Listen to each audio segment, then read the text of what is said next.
വിശുദ്ധ മത്തായി അറിയിച്ച നമ്മുടെ കർത്താവ് ഈശോമിശിഹായുടെ പരിശുദ്ധ സുവിശേഷം 19-ാം അധ്യായം 13 മുതൽ 24 വരെയുള്ള തിരുവചനങ്ങൾ. യേശു കൈകൾ വെച്ച് പ്രാർത്ഥിക്കുന്നതിന് വേണ്ടി ചിലർ ശിശുക്കളെ അവന്റെ അടുത്ത് കൊണ്ടുവന്നു. ശിഷ്യന്മാർ അവരെ ശകാരിച്ചു. എന്നാൽ അവൻ പറഞ്ഞു, ശിശുക്കളെ എന്റെ അടുത്ത് വരാൻ അനുവദിക്കുവിൻ, അവരെ തടയരുത്. എന്തെന്നാൽ സ്വർഗരാജ്യം അവരെ പോലെയുള്ളവരുടേതാണ്.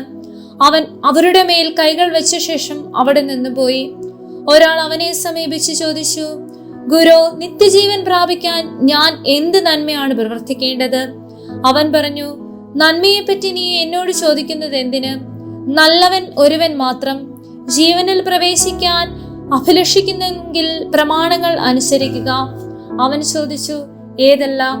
യേശു പ്രതിവചിച്ചു, കൊല്ലരുത്, വ്യഭിചാരം ചെയ്യരുത്, മോഷ്ടിക്കരുത്, കള്ളസാക്ഷ്യം നൽകരുത്, പിതാവിനെയും മാതാവിനെയും ബഹുമാനിക്കുക, നിന്നെ പോലെ നിന്റെ അയൽക്കാരനെ സ്നേഹിക്കുക. ആ യുവാവ് ചോദിച്ചു, ഇവയെല്ലാം ഞാൻ അനുസരിച്ചിട്ടുണ്ട്, ഇനിയും എന്താണ് എനിക്ക് കുറവ്? യേശു പറഞ്ഞു, നീ പൂർണ്ണനാകാൻ ആഗ്രഹിക്കുന്നെങ്കിൽ പോയി നിനക്കുള്ളതെല്ലാം വിറ്റ് ദരിദ്രർക്ക് കൊടുക്കുക. അപ്പോൾ സ്വർഗത്തിൽ നിനക്ക് നിക്ഷേപമുണ്ടാകും. പിന്നെ വന്ന് എന്നെ അനുഗമിക്കുക. ഈ വചനം കേട്ട് ആ യുവാവ് സങ്കടത്തോടെ തിരിച്ചുപോയി.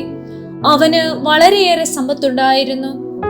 യേശു ശിഷ്യന്മാരോട് അരുളി ചെയ്തു, സത്യമായി ഞാൻ നിങ്ങളോട് പറയുന്നു, ധനവാന് സ്വർഗരാജ്യത്തിൽ പ്രവേശിക്കുക ദുഷ്കരമാണ്. വീണ്ടും ഞാൻ നിങ്ങളോട് പറയുന്നു, ധനവാൻ സ്വർഗരാജ്യത്തിൽ പ്രവേശിക്കുന്നതിനേക്കാൾ എളുപ്പം ഒട്ടകം സൂചിക്കുഴയിലൂടെ കടക്കുന്നതാണ്.